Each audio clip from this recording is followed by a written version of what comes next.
A paz do Senhor para a igreja.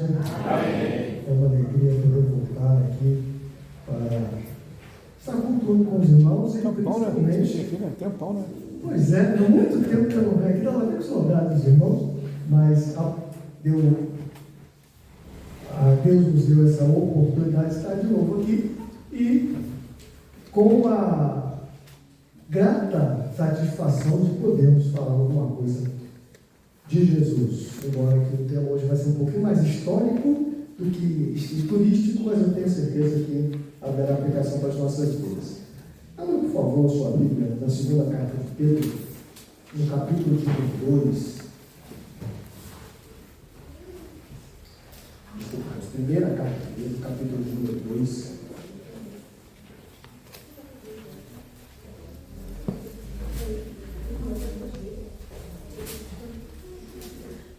Versículos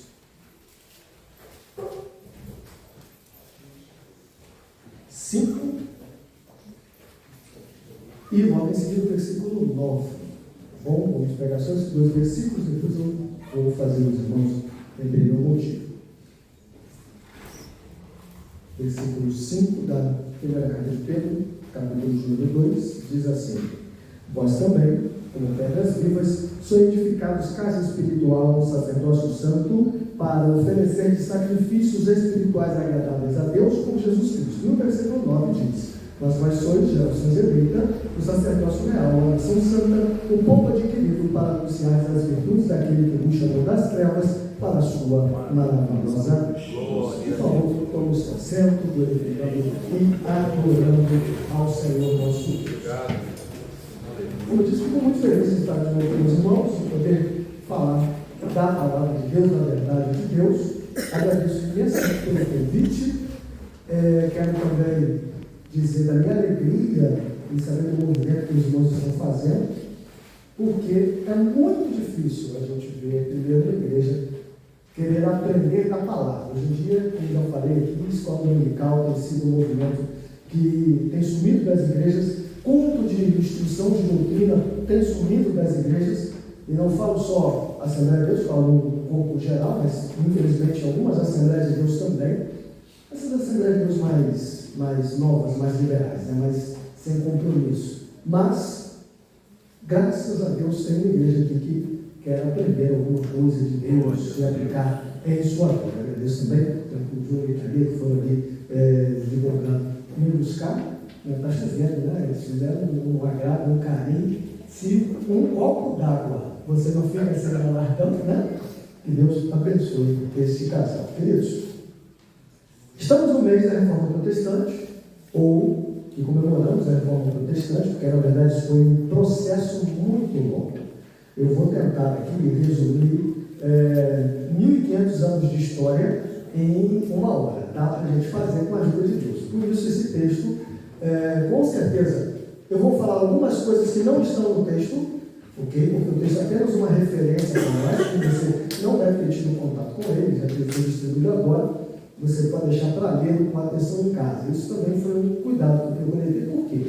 Acredito que esse é um tema pouco comum nas igrejas, principalmente nas nossas igrejas pentecostais. Talvez numa igreja presbiteriana, talvez numa igreja luterana, esse tema seja mais desenvolvido.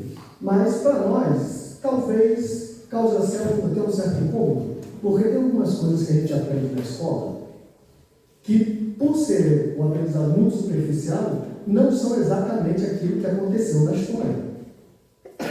Não estou dizendo que o professor mentiu ou errou, não. Estou dizendo que ele foi superficial. E algumas coisas também, quando nós aprendemos, às vezes, nos seminários, também nós não nos aprofundamos. Então, algumas coisas que eu falo aqui podem parecer que são um pouco diferentes daquilo que você aprendeu, tá? Mas fique calmo, nós vamos chegar a um consenso já já. Como disse, são 1.500 anos de história. A igreja, ela de fato é inaugurada no dia de Pentecostes, 50 dias depois da morte de Jesus. Você sabe, está lá no livro de Atos, Jesus ele é morto, sepultado, ressuscita, fica 40 dias com os discípulos, está lá no livro de Atos, e 10 dias depois acontece o dia de Pentecostes, quando a igreja se torna pública. Porque a igreja, de fato, queridos, ela sempre existiu, vamos dizer assim, no coração e na mente de Deus. É um plano eterno, não é um improviso. Então, eu penso que dizer que a igreja foi inaugurada no livro de Atos é uma correção. Por quê? Ou que a igreja foi inaugurada, não, porque a igreja foi fundada, estabelecida, criada no livro de Atos, no dia de Pentecostes, eu penso que é uma imprecisão, porque ela já existia. O que aconteceu ali foi ela se tornar pública, Deus se revelar para o mundo a sua igreja. E olha que coisa interessante, foram, como eu disse, 10 dias entre Jesus ser assunto aos céus e o batismo com o Espírito Santo acontecendo na vida dos apóstolos. Normalmente a gente ouve as pessoas pregando, né, que havia muitos irmãos e o pessoal foi desanimando, ficaram só 120. E a gente pensa que foi um tempo muito grande. Não, só foram 10 dias. O povo não conseguiu aguentar, esperar a promessa 10 dias. Porque eram bem mais de 120. Mas, queridos, a igreja, de fato, ela está com as portas abertas para todos. Mas nem todos querem levar o compromisso com Jesus a sério. Às vezes, as dificuldades da vida nos forçam a desanimar. Mas são só 10 dias, não são 10 anos. Fazendo já uma aplicação um pouco mais espiritual, né? Porque afinal de contas a gente vai falar muito de história, mas eu não posso deixar de lembrar que nós estamos no culto de instrução da palavra, não é? E de aplicação para as nossas vidas. Só são 10 dias. O tempo da nossa bênção, para nós, sempre parece longo, mas para Deus, ele é sempre curto. Para nós, ele sempre parece que está demorando muito, mas para Deus é sempre no tempo certo, no tempo exato. Então, vale a pena esperar só mais 10 dias para receber a bênção que Deus nos prometeu, porque ele não é homem para que minta, nem filho do homem para que se arrependa. Se ele falou, como ele falou, há de se cumprir. Isso também é importante. Quando nós estamos falando aqui, eu já vou adiantar, é muito comum a gente pensar que a igreja ela se desviou durante a Idade Média, que a igreja ela saiu do plano de Deus. É normal a gente ouvir o pessoal falar isso, principalmente para nós falarmos ou criticarmos os nossos irmãos católicos. Só que a igreja nunca se desviou. A igreja nunca saiu do plano de Deus. A igreja nunca deixou de ser santa, imaculada, irrepreensível. Nunca. É que, infelizmente, a gente olha para a igreja do ponto de vista humano. E do ponto de vista humano, você vai ver tudo aquilo que não presta. Toda a multidão de pecados que o ser humano faz, toda a multidão de erros que nós cometemos, mas, no meio deste povo, existe um povo santo, lavado, remido e de boas obras. E todos os tempos foi assim. É que normalmente a gente pula de Atos para a Reforma Protestante. Mas nesse meio a gente vai ver que Deus nunca ficou sem uma testemunha fiel na terra. Nunca ficou. Nunca ficou. Porque se Deus ficasse sem testemunhas fiéis na terra, alguém poderia se atrever a dizer assim: nunca testemunharam, nunca falaram de ti para mim.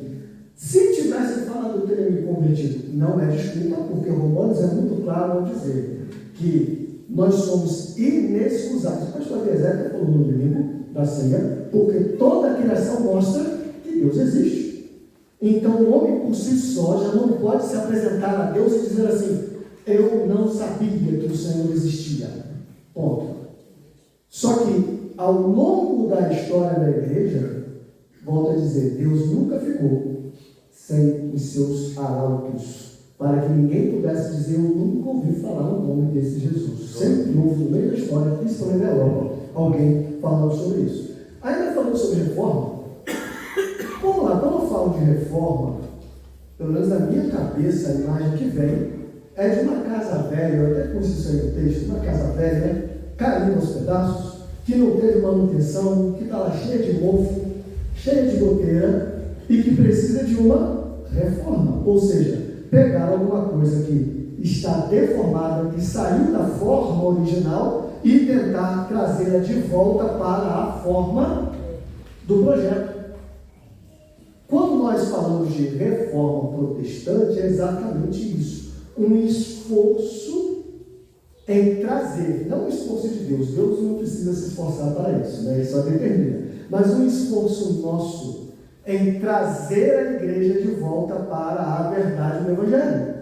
Em reformar, não é dar uma forma nova, não. É trazer a forma original que o Senhor planejou para a sua igreja. Por isso, o texto que eu pedi para os irmãos lerem junto comigo no livro de Pedro, na primeira carta de Pedro, capítulo 2. Em toda a Escritura, nós temos muitas passagens que mostram que é a igreja. Mas eu acho que os dois versículos que melhor definem, isso na minha opinião, você pode até ter um versículo que você acha mais pertinente, tudo bem. Mas, na minha opinião, os dois versículos que são mais claros sobre o que é a igreja, do ponto de vista da mente de Deus, são esses dois. Por quê? Quando eu pego o 1 Pedro capítulo 2, versículo 5, ele diz que nós somos pedras vivas. Ele começa falando que Cristo é a pedra que foi cortada, e como Ele é a pedra viva, rejeitada, nós somos pedras com Ele. Ele é a pedra de esquina. Nós somos as outras pedras que compõem o edifício espiritual da igreja. Olha que coisa linda. Sem querer, isso aí já joga por terra a ideia dos desigrejados. Por quê? A ideia do desigrejado é que ele é a igreja, não é assim? Todo mundo está dizendo, eu sou a igreja. Não é isso que Pedro me diz. Pedro diz que eu sou uma pedra, um tijolo que compõe a igreja. Conseguem perceber a ideia? A igreja é o corpo de Cristo reunido. Se eu estiver numa situação, vamos dizer que o Senhor me chama para ir, não vai chamar não, que ele sabe que eu sou covarde e medroso, que eu não estou preparado para isso, mas vai que ele me chama para ir para a Coreia do Sul pregar o Evangelho. Existe uma grande possibilidade, se eu for na Coreia do Sul pregar o Evangelho publicamente, eu ser preso ou morto. Mas vamos dizer que ele vai ser bonzinho comigo, serei preso, ficarei lá uns 10, 15 anos preso, numa solitária. Como há testemunhos de missionários que passaram por isso. Tá bom? Se eu ficar preso 10 anos numa solitária, eu vou deixar de ser igreja por estar sozinho ali? Claro que não. Mas é uma situação especial. Isso é ímpar. Se eu não quero ter comunhão com os meus irmãos porque eu acho meu irmão feio, porque eu acho que o meu irmão não fala direito, porque eu acho que o meu irmão peca muito, o erro não está no meu irmão, não, o erro está em mim. Porque eu sou apenas uma pedra dentro desse grande edifício que é a igreja de Deus, onde o Senhor habita no seu interior. Então eu sou igreja porque eu faço parte da igreja. Mas no momento em que eu, enquanto pedra, for retirado e posto em outro lugar, desculpa, deixei de ser igreja, mas é Pedro que diz, não briga comigo não, briga com Pedro. E eu acho que com Pedro poucas pessoas têm coragem de brigar, não é? Mas enfim, não é nem porque ele é bronco, não é nem porque ele é sanguíneo, não. É porque Deus usou aquele homem de uma forma extraordinária. Mas vamos lá, então, nós somos pedras vivas, edificados casa espiritual, para um propósito: oferecer sacrifício espiritual agradável a Deus por minha vontade? Não. Por Jesus Cristo. Ele, através da sua graça bendita, nos dá essa condição. Glória a Deus. Sem Ele, nenhum de nós estaríamos aqui. E se o tivéssemos, estaríamos à toa. Porque de mim mesmo não há bem algum, nada que agrade a Deus. Eu me atrevo a dizer que em mim não há bem, como Paulo fala, não habita bem algum, nada que agrade a Deus existe em mim. Mas, pela sua graça, Ele nos regenerou, Ele nos justificou, nos deu paz com Ele e agora nos fez agradáveis a Ele em Cristo. Se tirar Cristo, acaba com nós, gente. Acabou, não tem jeito. Então, veja como esse versículo ele é profundo e define bem. Eu preciso definir o que é o modelo, para então a gente ver como é que o modelo se deformou para entender a reforma. Senão fica parecendo um movimento, aí a gente vai pensar que Lutero é super-homem, vai pensar que Calvino é um super-herói. Não foi bem assim que a coisa aconteceu, não. Eles foram usados tremendamente por Deus, mas o projeto não era deles. No máximo eles eram pedreiros na construção, mas o projeto não era deles. O material não era deles. Eles não eram donos da obra. O dono, o arquiteto, o projetista é o Senhor, é Ele quem faz essas coisas. E o versículo 9, aí ele fecha a ideia de uma forma magistral. Nós somos. Isso ele está fazendo uma comparação com o Israel do Antigo Testamento. Mas olha como é que é lindo. Olha como é lindo. Nós somos geração eleita, sacerdócio real, nação santa, povo adquirido para anunciar as virtudes daquele que nos chamou das trevas para a sua maravilhosa luz. Nós somos eleitos, somos sacerdotes, somos reis, somos santos e fomos comprados. Olha só. Mas tem uma coisa errada nesse versículo, né? Porque está dizendo que nós somos santos, tem tanta gente pecando na igreja, mas aí é que está, gente. É na ótica de Deus, Ele nos chamou para sermos santos. Ele nos santifica pela palavra, pelo seu Espírito. Nós vamos caminhando em santificação dia após dia. Mas Ele já nos vê santos, redimidos, ai de nós que não nos visse. Se Ele olhasse para nós e visse os nossos pecados, mas Ele vê o sangue do Cordeiro. Por isso Ele nos vê santos, nos vê redimidos, nos vê triunfantes no amado. E, mais uma vez, aparece o nosso propósito: anunciar as virtudes de Deus, porque Ele nos tirou das trevas, nos pôs na luz. E aproveitando, só para dar uma fustigada em alguns irmãos, né, em alguns amigos do Evangelho, se nós formos chamados das trevas para a luz, é necessário que haja bastante luz na igreja, não é? Quanto mais claridade, quanto mais branco tiver, melhor, né? Porque nós estamos aqui para mostrar a Jesus. E Ele mesmo diz que aquilo que ouvimos dele em secreto, precisaremos anunciar nos telhados. É para torná-lo conhecido. Então veja, esse é o propósito da igreja. Isso é a igreja. Essa é a igreja. E a igreja é muito bem, gente. Quando a gente vê, vocês estudaram, nós estudamos agora no livro de Atos tudo sobre a igreja, então nós já sabemos basicamente o que precisamos sobre a história da igreja desde o primeiro século. A igreja foi maravilhosa, magistral. O primeiro século, que vai do ano 1 ao ano 100, o crescimento da igreja, o amadurecimento da igreja e a provisão de Deus para a igreja foi algo ímpar. Basta dizer o seguinte: primeira pregação, milhares de pessoas aceitam a Jesus. Eles não veem isso acontecendo hoje. Porque a ação de Deus era realmente sobrenatural. O capítulo 2 de Atos diz que era Ele que agregava à igreja todos aqueles que se haviam salvar todos os dias. A igreja só fazia a parte dela. O quê? Viver em santidade, viver em comunhão. Lá estuda aí, nós já estudamos. Quando vai chegando na segunda metade do primeiro século, lá para o ano 50, 40, 50, a perseguição sobre a igreja vai se tornando muito grande. E isso é que é maravilhoso. Quando eu falo perseguição, eu não falo pessoal dizendo você é feio, ou outras coisas que falam da igreja hoje. Não. Eu estou falando de apanhar em público, eu estou falando de perder os bens, eu estou falando de ser morto, de ser apedrejado. A gente pega Estevão, por exemplo, deve ter morrido por volta do ano 40, 42, primeiro mártir do cristianismo. Ele foi apedrejado porque ousou pregar no nome de Jesus. E a exemplo dele, outros passaram pelo mesmo. Tiago, ele é morto por Herodes por volta do ano 50.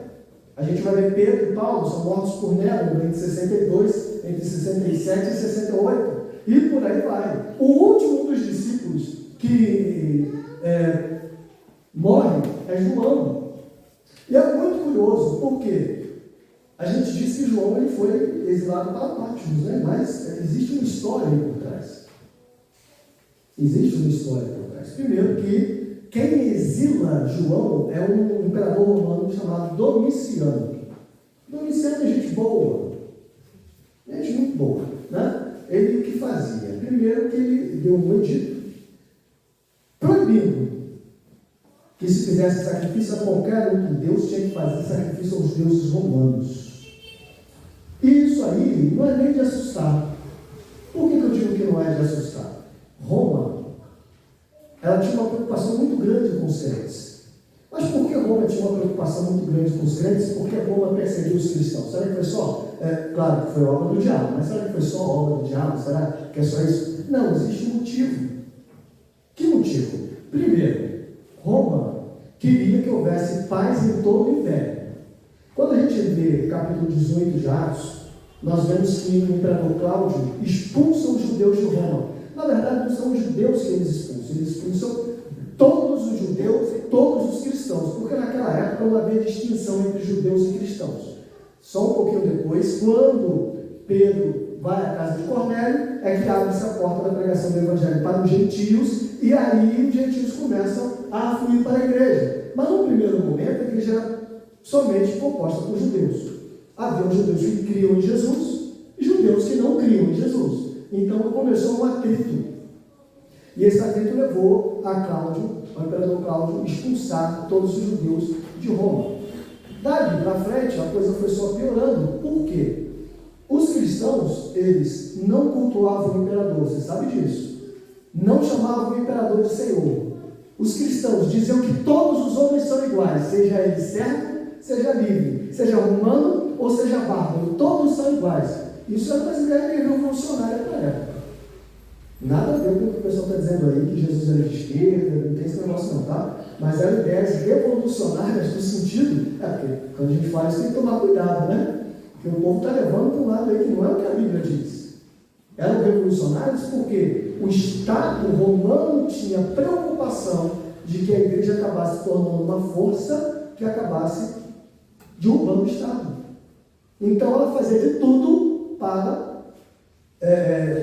oprimir a igreja. Mais ou menos o que Faraó fez na época do nascimento de Moisés, preocupado em que aquele povo crescesse e se tornasse mais poderoso do que os egípcios. Exatamente o mesmo princípio. Então não há novidade nisso aí. A novidade aparece que, para promover a unidade nacional, Roma queria que todos os povos adorassem os deuses romanos, porque a religião era um grande fator de agregação. Ela aproxima os povos, ou as pessoas. O que acontece? Como o cristão não queria ir para as cerimônias, ele não ia para fazer culto aos deuses pagãos, o que acontecia? Ele era mal visto. E pior ainda, eles se reuniam à noite em casas onde eles comiam e só comia quem era crente. Chegasse lá um vizinho não crente, ele não participava da ceia não, gente. E aí? Eles eram vistos como uma sociedade secreta. Tudo isso fez com que Roma passasse a olhar os cristãos com uma certa preocupação. E o que isso causou? No início, os cristãos eles foram perseguidos de um jeito meio velado. Como assim? Os cristãos, você vai procurar, tirando Nero, você não vai encontrar, antes de Nero e depois de Nero, até Trajano, até Domiciano, você não vai encontrar nenhum imperador que tenha perseguido amplamente a igreja. Mas os imperadores romanos, o que eles faziam? Todo cristão que era acusado de algum crime podia ser torturado. E se fosse provada a sua culpa, ele era morto. Então eles acabavam sendo mais pesados com os cristãos do que com todos os outros. E eles não se preocupavam se numa província qualquer o governador da província resolvesse matar todos os cristãos, como aconteceu em Lyon. Hoje Lyon é parte da França, né? Existe dentro da história da igreja, um episódio chamado Perseguição de Lyon. É um momento muito triste, mais ou menos, se não me engano, 48 crentes são mortos diretamente, e só porque são crentes, não tem outro motivo, eles não cometeram crime nenhum, não, só eram crentes. Então, vamos matar. e mataram mesmo. Só que existe uma série de histórias de mártires no meio desses crentes que chamam a minha atenção. Se eu não me engano, tem uma menina, uma escrava, que se converteu ao cristianismo, o nome dela, se não me engano, era Betina, ou Betinia, ou alguma coisa parecida, eu vou lembrar até o final da palestra, né? E essa menina tinha só 15 anos, mas tinha uma convicção tão grande quanto a sua fé em Cristo, que mesmo sendo escrava, mesmo sob acusação de morte, ela não quis negar o nome de Jesus. Aí o que fizeram? Primeiro bateram nela, ela não quis negar o nome de Cristo. Depois o que fizeram? Torturaram ela não quis negar o nome de Cristo.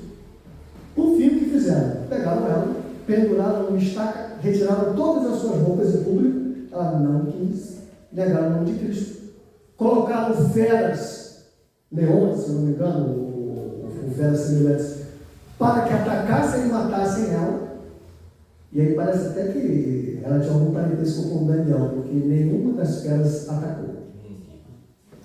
Aí o que fizeram? Tiraram ela daí, puseram ela numa grelha, para entender, né? Fizeram o churrasco dela. A menina não morreu. Por fim, jogaram ela amarrada numa rede para touros, no meio de touros. Ela não morreu.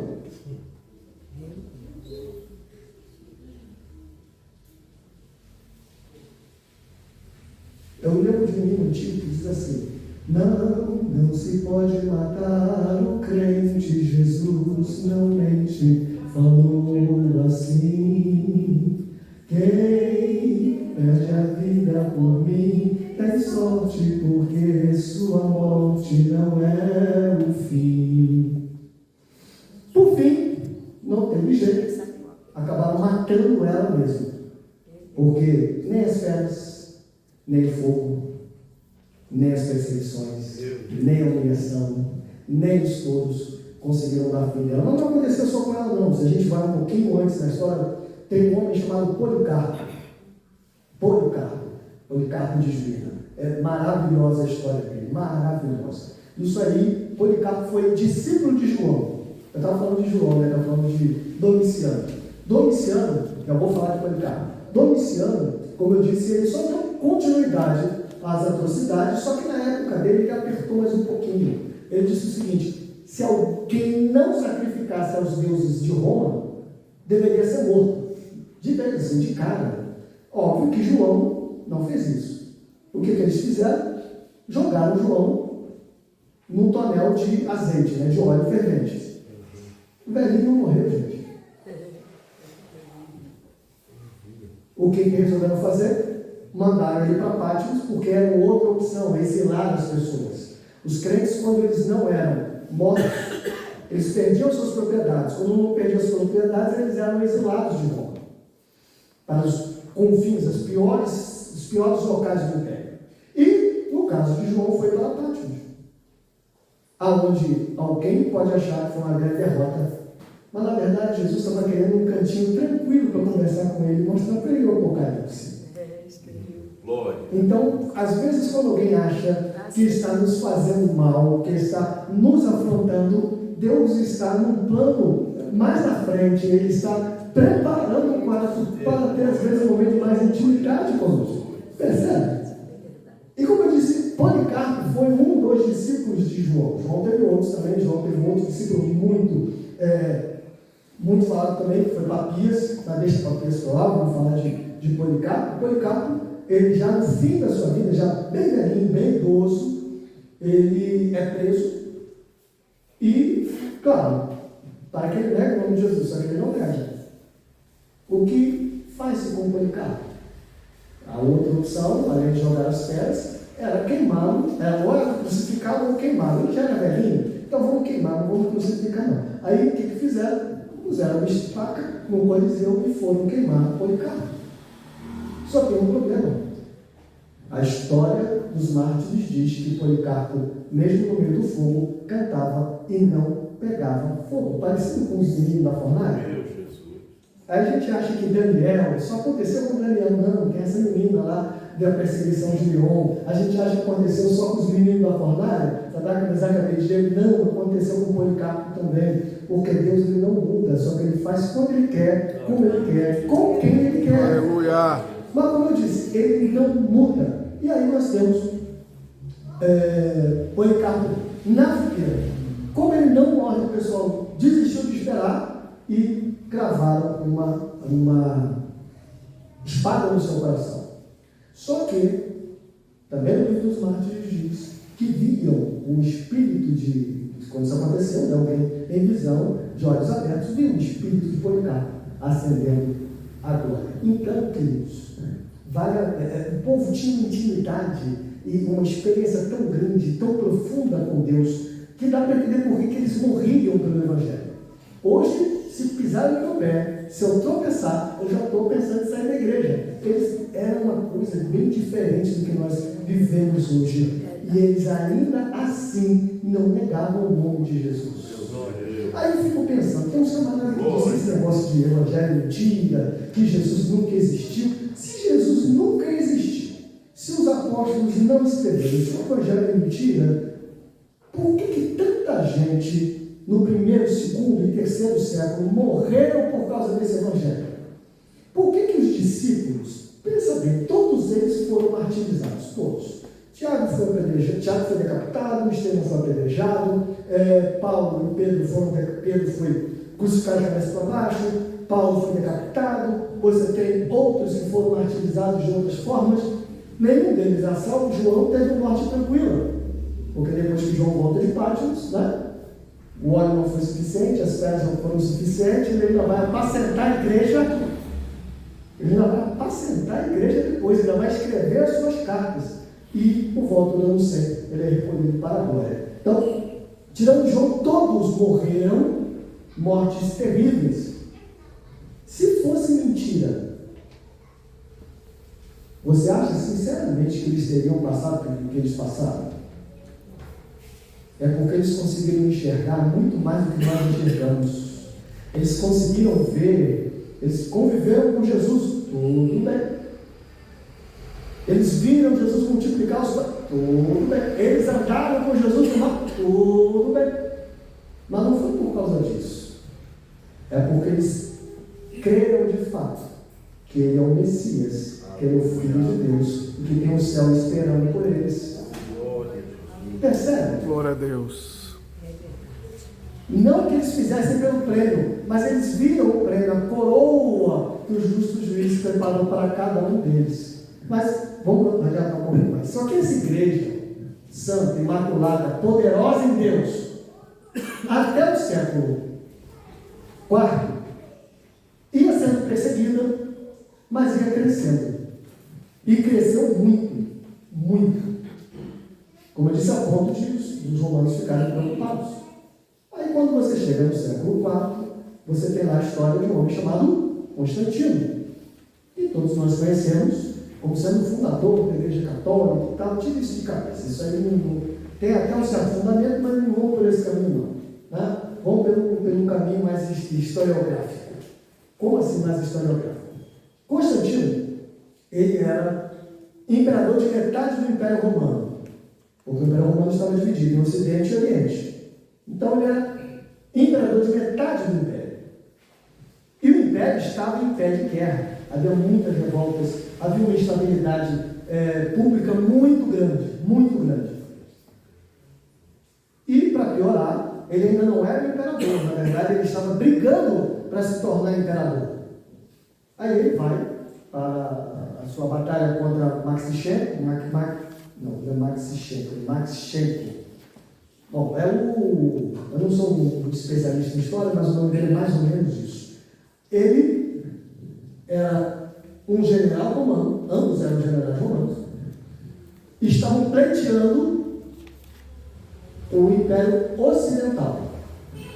Ele ganha a guerra, mata o seu inimigo. E quando ele retorna, o que ele faz? Ele diz, se aconteceu, não sei, ninguém pode provar se aconteceu ou não, mas que ele teve um sonho, e que nesse sonho ele tem a visão de uma cruz, e alguém fala com ele, né, por essa cruz vencerás. Aí, como ele vence, ele diz que não se converte ao cristianismo, mas que ele vai passar a fazer bem para os cristãos. Só que olha o que bem que ele faz. Ele resolve dizer que os cristãos não serão mais perseguidos. Até aí tudo bem. Só que o que ele tem de conta é que o edito dele, o famoso edito de Milão, ele não só diz que os cristãos têm liberdade, mas que todas as religiões passam a ser toleradas em Roma. Ele trata os cristãos de um jeito especial, porque ele devolve as posses, o pessoal que está exilado ele deixa voltar, ele constrói templos, a Basílica de Pedro, não a atual, mas o local onde é a Basílica de Pedro, né, que é a sede do papado, foi a primeira basílica que foi ele que construiu. Então ele é bom para com os cristãos. Aí tudo bem. Mas o edito que a gente diz que deu liberdade, não deu liberdade nenhuma. O que ele fez foi dar tolerância religiosa a todas as religiões, inclusive os cristãos. Beneficiou os crentes? Beneficiou. Só que ela que custa. Agora, ele faz um concílio, ele conclama, ele é imperador, não tem nada a ver com a igreja. Ele conclama um concílio, que a gente chama de concílio de Nicéia, em 325, e preside o concílio. Mas ele não é autoridade religiosa, ele nem convertido foi, não se batizou, não se proclamou cristão. Isso só vai acontecer no final da vida dele. Que autoridade ele teria? Mas eu vou dizer porque, ou o meu pensamento, aí o meu pensamento, o pensamento de muitos historiadores. Eu não sou historiador, mas eu estou copiando o que os historiadores dizem, tá bom? O que ele fez foi, devido ao crescimento do cristianismo, se ele estivesse de bem com o cristianismo, certamente isso iria favorecer o seu império. Entende? É mais ou menos como o político de hoje, que vem fazer média com a igreja. Não só por causa dos votos, mas também para que haja paz, haja segurança. Então a associação igreja-estado começou, na verdade, com Constantino. Esse é que é o grande problema. Porque dali para frente, aquela igreja que era perseguida e crescia, passou a não ser mais perseguida. E passou a inchar. Porque agora, toda a nobreza passou a ser crente, passou a ser cristão. Não se converteu, se convenceu.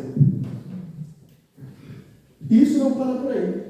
Mas porque a frente tem outro, e aí sim, quando a igreja se torna a igreja oficial de Roma, alguns anos depois, em 380, quando o imperador Teodósio, ele assina outro edito, é o edito de Tessalônica.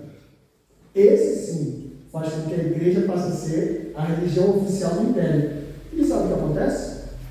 Fecha-se todos os templos pagãos, todas as outras religiões são fechadas.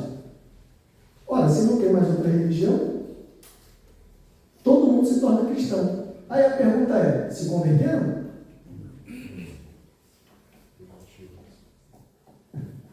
Aí é só derrota. Dali para frente, queridos, é só derrota. E quer coisa pior? O edito de Tessalônica também faz outra coisa. Faz com que os sacerdotes passem a ser membros do Estado, funcionários públicos.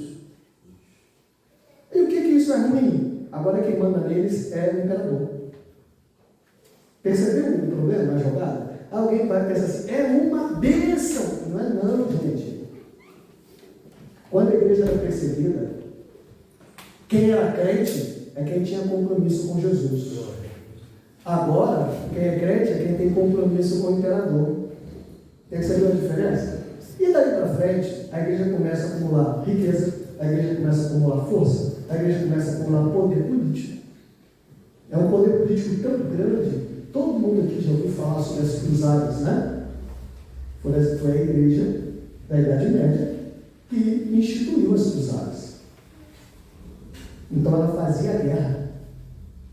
Ainda que alguém possa pensar que foi por um bom motivo, não, é para reconquistar Jerusalém, Bizâncio, Constantinopla, aquele negócio todo. Não é isso que eu aprendo de Jesus. Não é isso que eu aprendo de Jesus. Da mesma maneira, a igreja, como agora era parte do Estado, passou a ter posses, terras e renda. Os bispos passaram a ser pessoas ricas. E aí começou a aparecer uma coisa interessante. Os padres, bispos não chegavam ao bispado, mas os clérigos de origem pobre, eles tinham uma vida mais dura. Os clérigos de origem nobre viviam praticamente em palácios. Ostentavam, tinham vidas de reis. Isso começou a pesar na mente de muita gente. As pessoas começaram a olhar assim, não é isso que a Bíblia fala. Longe de mim dizer que é por conta dessas incoerências que a igreja tirou a Bíblia do povo, né? Porque quando se comparava o que a Bíblia diz com o que estava acontecendo durante a Idade Média, era flagrante os desvios, os abusos. Isso para não falar uma prática chamada simonia. O que é isso? Se eu sou rico, e eu quero que meu filho seja bispo, eu compro o bispado para ele. É mais ou menos comprar a carteira de pastor, só que já veio pastorado com igreja e tudo, entendeu? E aí algumas pessoas começaram a se incomodar e ver que o que a Bíblia dizia não era isso. Mas não foram pessoas de fora, não, foram pessoas de dentro da igreja. Foram monges, foram padres, foram bispos, que começaram a olhar aquilo e disseram, não, peraí, isso aí está errado. E daí começou, já que vamos falar sobre reforma, né? Daí começou um movimento que vai terminar lá em 1517, com Martinho Lutero. Martinho Lutero e os demais, eles são apenas a ponta da lança. Só a ponta da lança. Se você pegar só a ponta da lança e jogar em alguém, não vai machucar. Mas quando você pega a ponta, coloca na haste da lança, porque a haste é que vai dar peso, e joga, aí ela não machuca só não, ela perfura. Lutero e os demais foram a ponta da lança, mas vários nomes que vieram antes que fizeram peso para que a reforma protestante pudesse acontecer. E também tem um detalhe, tá? Quando nós falamos de reforma protestante, a gente está falando apenas da Europa e da igreja aqui do Ocidente. Porque em 1053 houve uma grande divisão entre a igreja que está no Ocidente, com o Papa, e a igreja que está no Oriente. Não sei se vocês já ouviram falar de igreja ortodoxa grega. Pois é, a igreja ortodoxa grega é uma igreja que inicialmente caminhava junto com os nossos irmãos católicos lá, tudo a mesma coisa, toda igreja na época medieval. Só que começaram a surgir várias discordâncias. Primeiro com o papado. E embora diga-se que Pedro foi o primeiro papa, que o papado sempre existiu, na verdade o papado só foi de fato instituído depois de Constantino. Porque se Roma é a sede do governo, a igreja tem que estar, e a igreja está de braço com o governo, a igreja tem que estar onde? Em Roma. Houve, claro, grandes escritores, como Clemente de Roma, que escreveram, doutrinaram a igreja, isso aí é fato, mas não existe uma palavra sobre papado, sobre direção, ou que Roma devesse ser o centro da igreja. Até porque o centro da igreja é Cristo, né? Amém. É Cristo. Não está fundado em homens, está fundado na fé de que Ele é o Filho de Deus. Ok? Então veja, quando nós chegamos no ano de 1053, as diferenças entre a igreja do Ocidente e a igreja do Oriente eram muito grandes. Só para vocês terem uma ideia, a igreja do Ocidente, que é a igreja católica, como nós conhecemos, ela sempre passou a participar da Eucaristia, da comunhão, da hóstia, com pão sem fermento. A maioria que deve ter sido católico sabe, não é a hóstia, é aquele pedacinho de pão sem fermento, sequinho, tá, né? Que nem tem a ver com o matza do judeu, só o matza do judeu é diferente. Então já tem algumas incoerências aí, mas isso aí é ponto para outro momento. A igreja do Oriente nunca se preocupou com o fermento do pão. Fazia a Eucaristia com o pão fermentado. No Ocidente, o pessoal não podia usar barro. No Oriente, todos usavam barro. No Ocidente, os padres não casavam. No Oriente, todos os padres casavam. No Ocidente, todo mundo aceitava o papado. No Oriente, ninguém aceitava o papado. Então você está vendo que havia muitas divergências que acabaram separando. Então a história da igreja do Ocidente é diferente da história da igreja do Oriente. Tá bom? Na história do Oriente tem outros fatores. Então, estamos falando aqui sobre a igreja, sim, a reforma que acabou tirando os protestantes da igreja católica em 1517. Mas, tanto no Oriente quanto no Ocidente, tiveram abusos, tiveram problemas, tiveram coisas que fizeram com que muitas pessoas se incomodassem e se levantassem, fossem voz de Deus, para dizer assim: não é esse o evangelho que nós abraçamos, não é isso que a Bíblia diz. Um dos primeiros que faz assim uma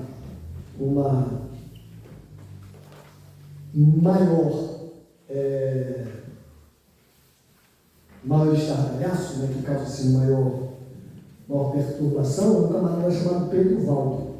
Mas antes deles nós tivemos alguns. Eu penso que o primeiro que a gente pode chamar realmente de pré-reformador foi um camarada chamado Arnaldo de Brescia. Eu até comentei brevemente sobre ele. Ele é um homem muito bem intencionado, padre também, todos eles eram padres ou monges, todos eles, tá bom? Todos eram padres ou monges, até Lutero todos eram padres ou monges. Só que o que aconteceu com esse rapaz? Ele pregava contra as indulgências, que era a venda de perdão pela igreja. Não é nem propriamente a venda de perdão. A indulgência, que também era um problema para os reformadores, era o seguinte: você vai lá no padre, confessa os seus pecados. Aí ele vai te dar o quê? Uma penitência.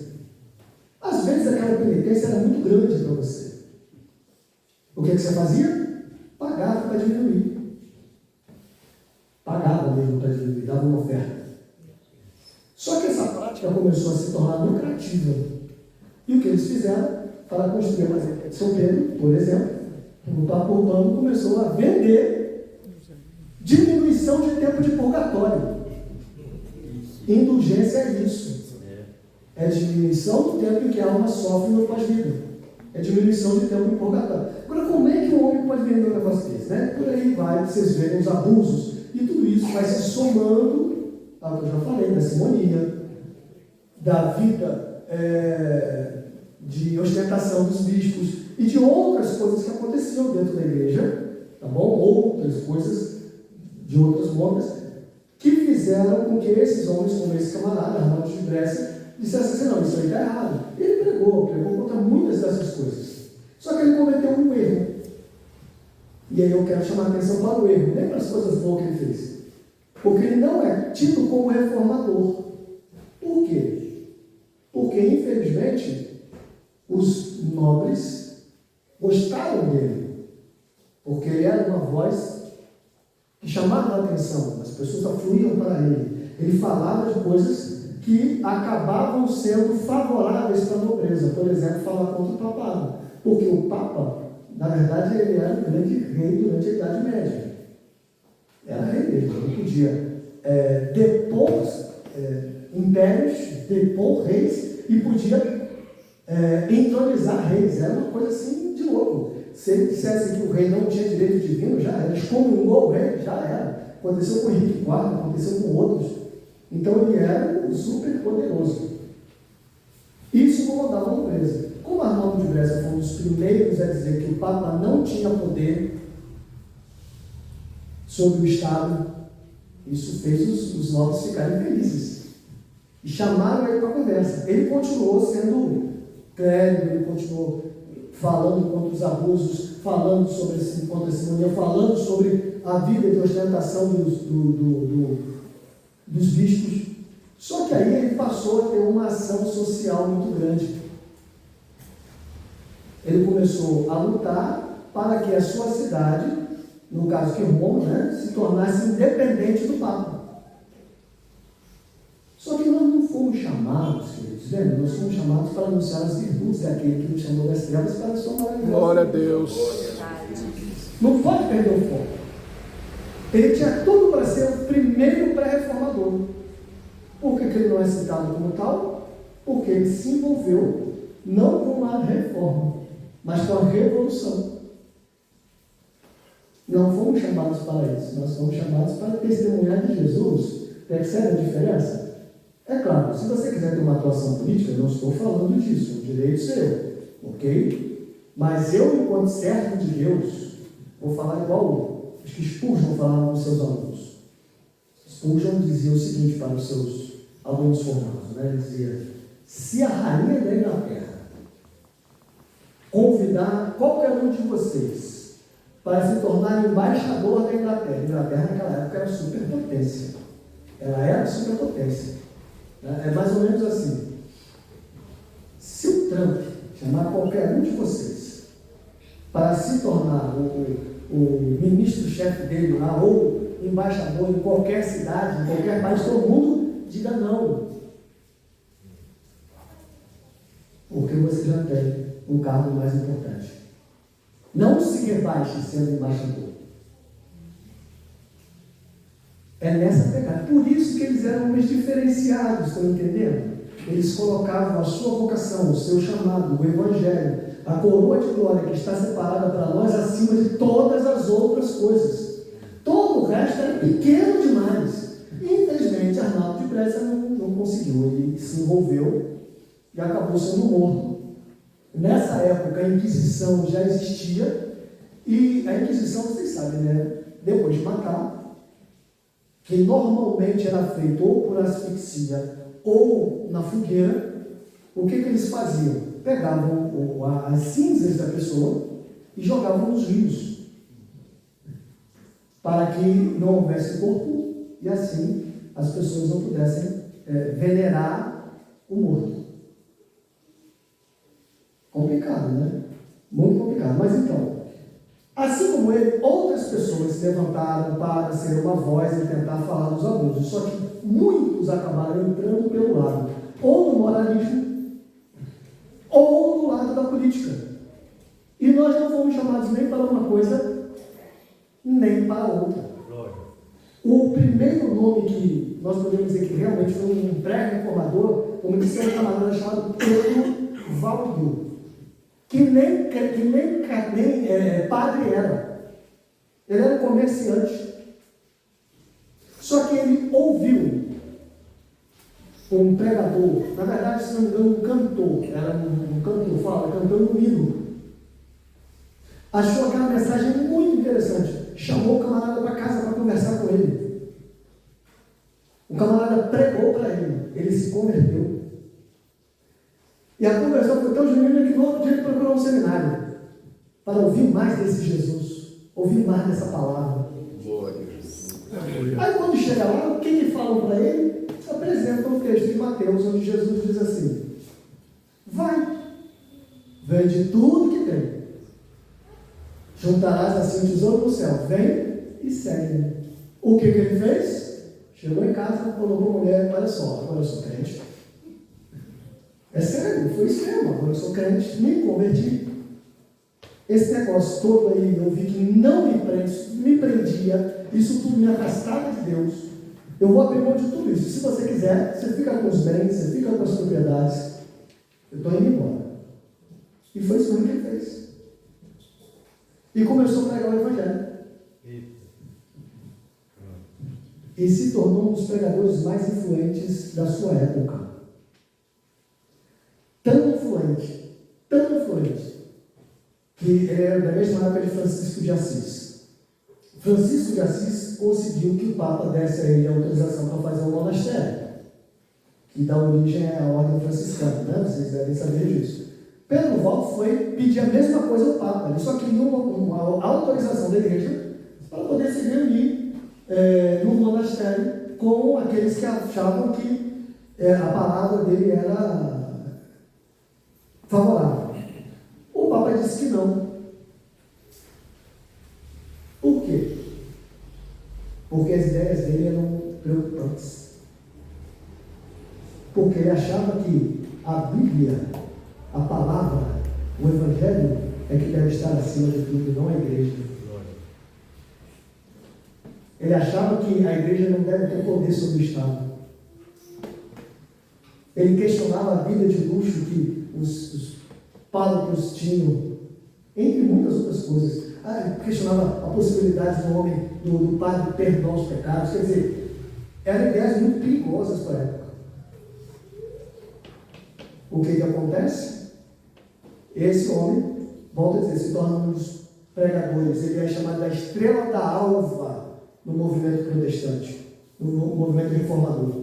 Porque ele é o primeiro que, de fato, não se envolve com política, não se envolve com moralismo, mas começa a pregar o Evangelho.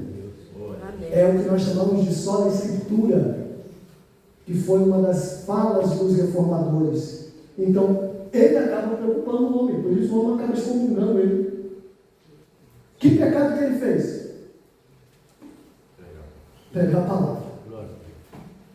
Mas, e aí eu vou dizer a vocês, tem um texto na Bíblia, no Evangelho de João, que tem sido muito mal interpretado, foi muito mal interpretado nos últimos anos. E conhecereis a verdade, e a verdade vos libertará.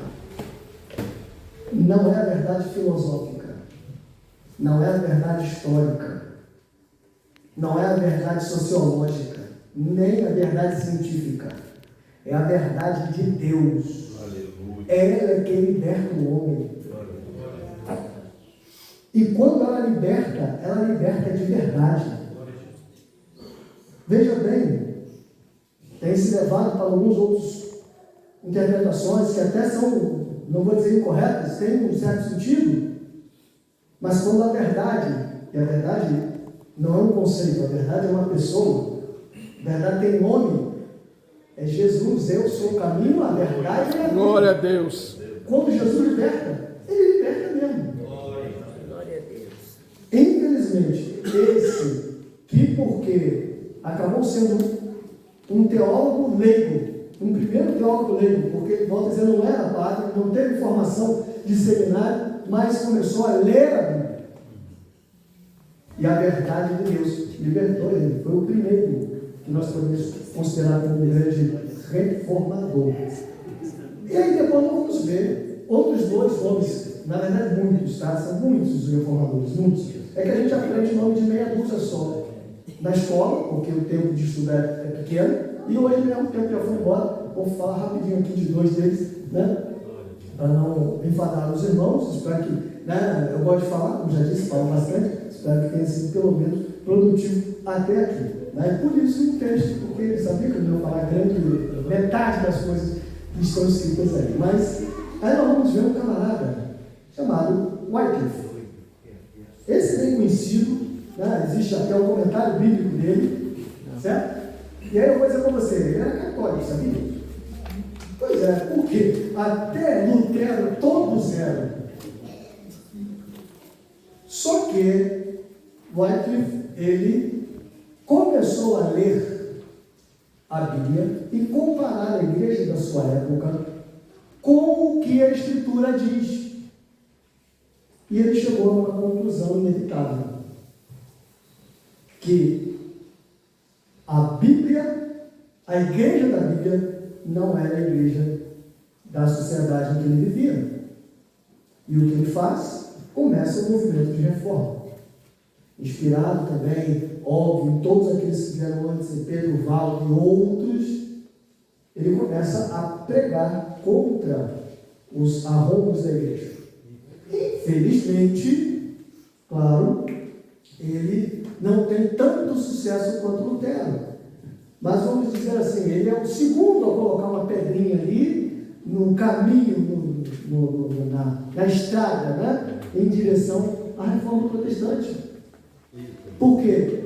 Ele não só, isso é uma coisa importante, ele não só falou a verdade, como ele queria também levar a verdade até as pessoas. Muitos dos reformadores, eles tiveram sucesso, e normalmente a gente fala que Lutero que deu a Bíblia para o povo, né? Isso é mentira.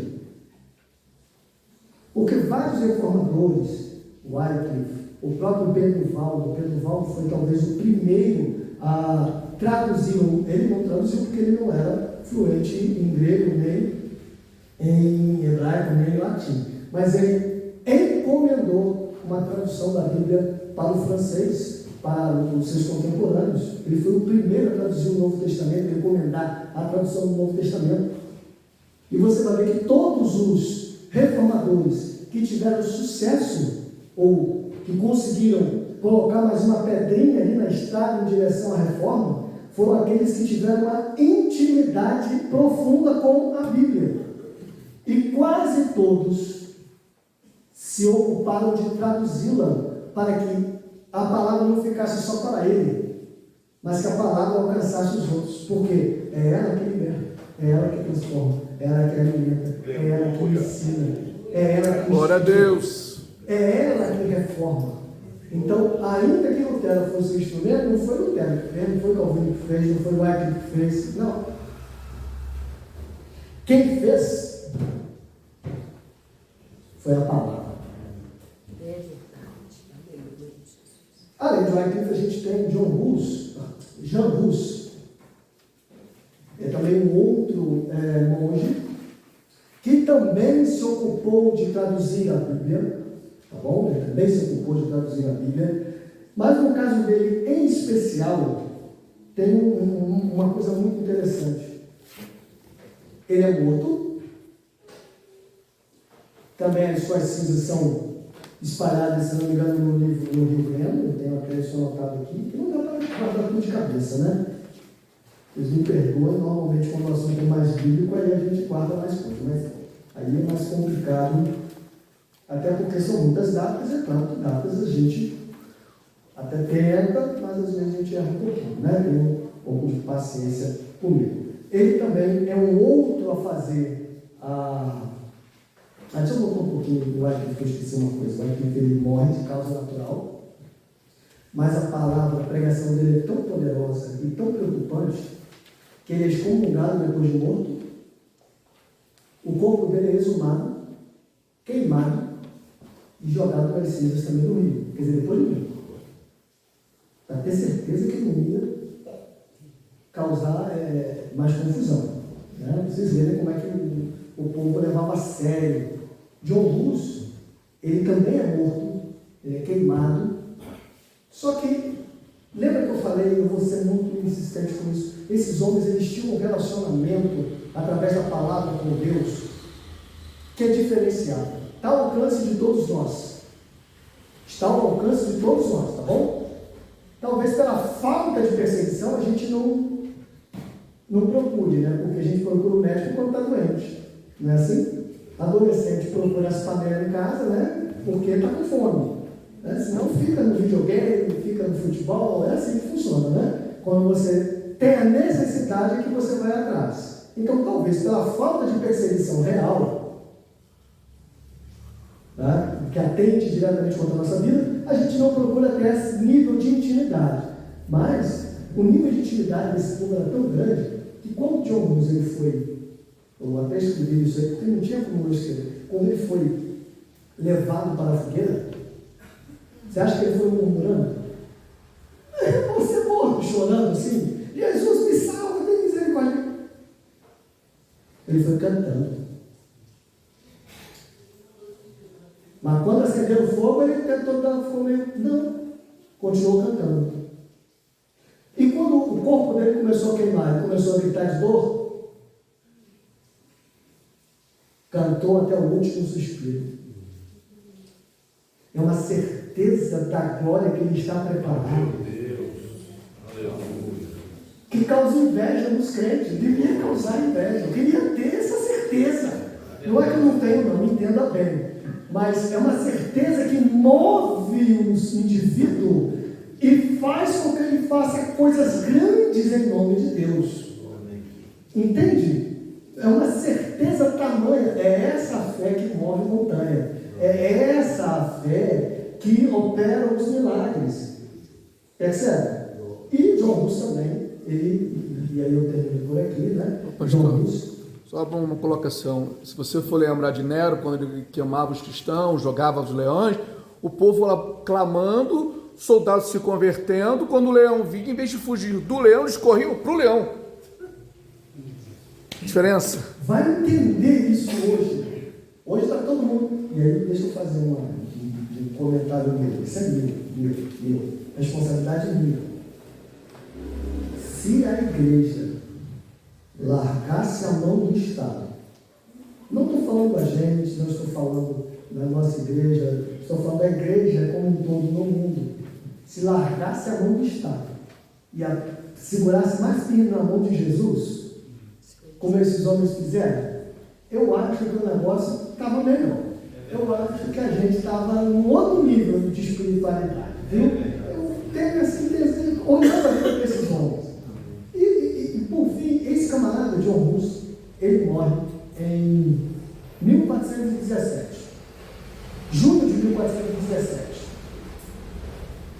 E indo para a fogueira, vocês sabem, ou devem saber, John Hus, ele profetiza o seguinte: vocês podem queimar o ganso, porque russo em holandês é ganso, né? Mas daqui a 100 anos, um cisne surgirá, cujo canto vocês não serão capazes de silenciar.